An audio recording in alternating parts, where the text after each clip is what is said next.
She left. No reason, just gone. His phone stopped ringing. Friends disappeared, and the world turned silent.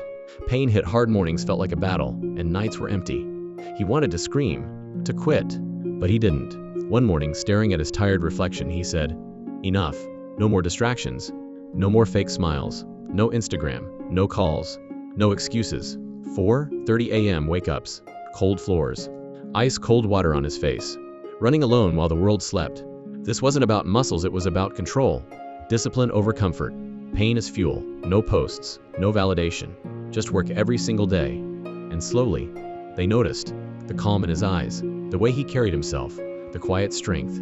He didn't return for revenge. He returned reborn. 6 months of pain and silence made him unrecognizable. If you're broken, lost, or left behind, disappear. Rebuild.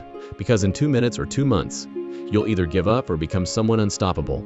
Suffer the pain of discipline or the pain of regret. Choose wisely.